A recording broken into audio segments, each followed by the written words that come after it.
Today, we are going to look at the word deemed. We won't be examining a document.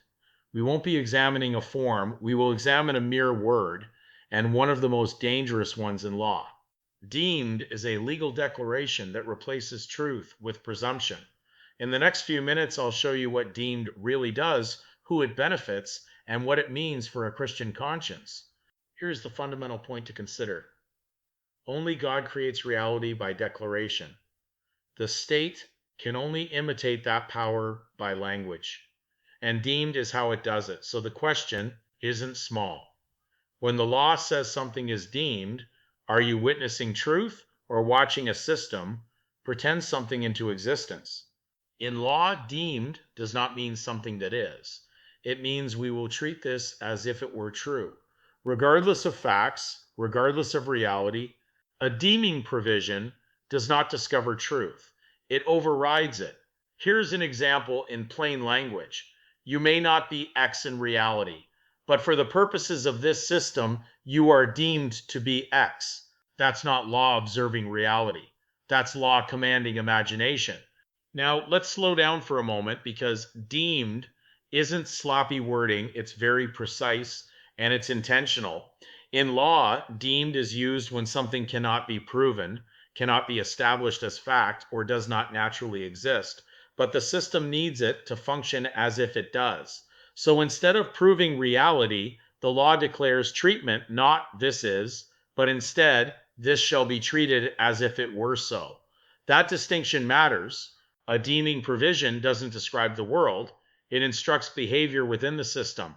Now, here's the part most people miss. The word deem comes from Old English daemon. It means to judge, to decide, and to pronounce an opinion, not to create, not to make real, to estimate, to reckon, to form a judgment in the absence of certainty. That's the root. So when the law says something is deemed, it's not claiming truth, it's admitting judgment. It is also no coincidence that the etymological root of the word sounds so similar to the word demon, for this is exactly what the system is invoking when it deems something to be. The system imitates God's creative process and past judgment in imagination. In a sense, they are acting as demons when they deem something to be. This isn't speculation. The courts themselves have admitted what deemed actually does.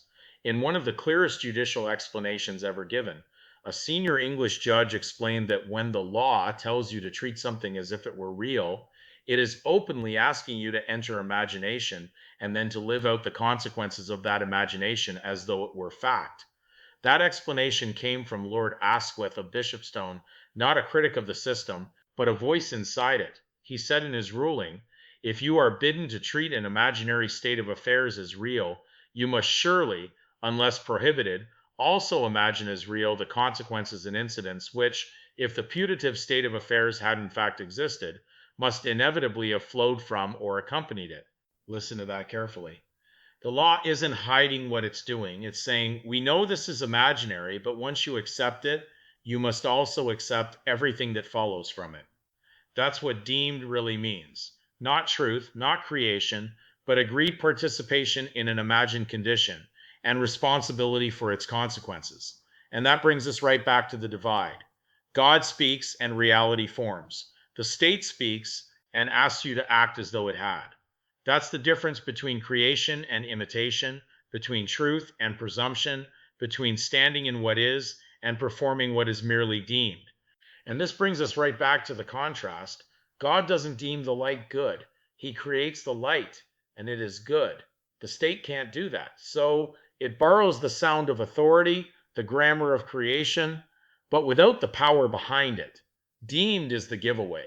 It's the moment language confesses, we don't make reality, we manage compliance. And that's why the word matters. Ask yourself this, if something must be deemed, why wasn't it already true? Truth never needs pretending.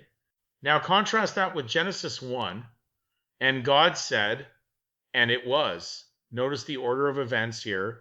God speaks, reality responds, God's word creates, it doesn't label, it doesn't presume, it doesn't simulate, When God declares, something comes into being. When the state declares, something is merely treated as if it existed.